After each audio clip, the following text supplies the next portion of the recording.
FDP का objective है कि आप लोग भी जो स्टार्टअप एक प्रोसेस से जाते हैं कि प्रॉब्लम कैसे आइडेंटिफाई करना, मार्केट क्या होता है, मार्केट को समझना, अपॉर्चुनिटी कैसे आइडेंटिफाई करना, ये पूरी प्रोसेस को आपको इस पूरे 5 दिन के एफडीपी में बताया जाएगा।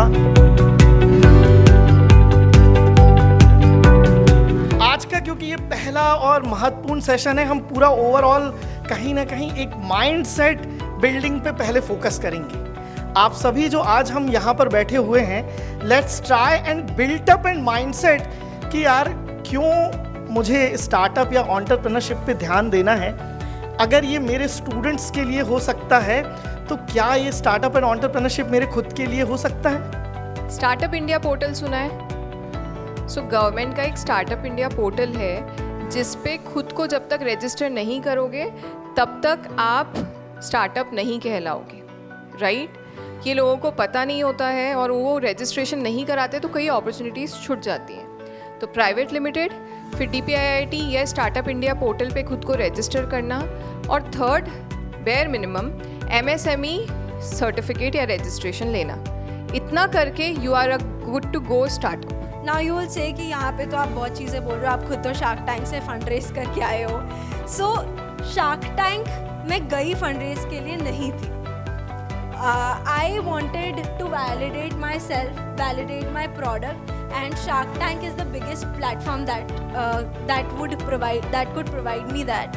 So I went there for validation, for putting my product in front of the whole country, in fact the whole world.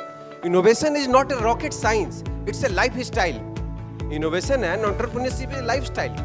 24/7 multiplied by 365. How you are running, how you are walking, how you are wearing the like clothes, कैसे बात करते हैं, कैसे problem को समझते हैं, आपका perception कैसा है, एक प्रॉब्लम के कितने एंगल से देख सकते हैं आप, एक सॉल्यूशन को कितने डिफरेंट तरह से रिप्रेजेंट कर सकते हैं। This is innovation, nothing else.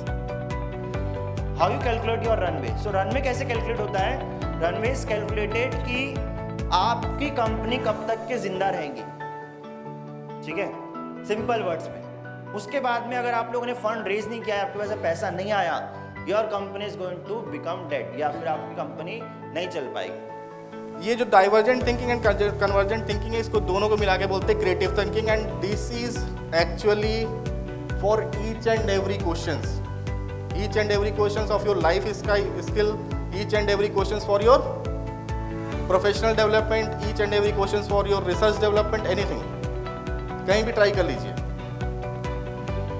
ये convergent thinking and divergent thinking दो चीज़ें होती है। पहले आप एक सवाल से चलते हैं, उस सवाल के बहुत सारे हिस्सों में तोड़ते हैं, तोड़ने के बाद आप एक्चुअल प्रॉब्लम आइडेंटिफाई पे जाते हैं, उसको सॉल्व करते हैं, and you will find that you will reach to the final conclusion. Very good I think program for the faculty members.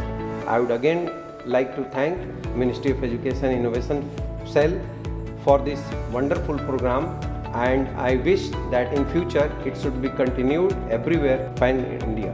And I would like to thank CVRU ITVI people for inviting me here. यहाँ पर हम लोगों ने जितनी भी activities attend की है वो इतनी ज़्यादा अच्छी थी कि हम भी उससे बहुत ज़्यादा प्रेरित हुए हैं, और इतनी ज़्यादा इंगेजिंग थी। साथ साथ में यहाँ पर जितनी भी सेशंस थे वो सारे इंसाइटफुल थे। यह कार्यशाला एक्चुअली हम लोगों के लिए बहुत ही फ्रूटफुल रहा है। 5 दिवसीय 5 दिनों में हमने काफ़ी कुछ सीखा, जाना, बिजनेस के बारे में, स्टार्टअप के बारे में हमने काफ़ी कुछ समझा है, और इसी से एंटरप्रेन्योरशिप सेल तथा IIC सेटअप करने के लिए भी हमने काफ़ी कुछ सीखा है। स्टार्टअप्स के लिए कैसे स्टूडेंट्स को मोटिवेट करना है, किस तरीके से स्टार्टअप्स को हमको बिल्डअप करना है।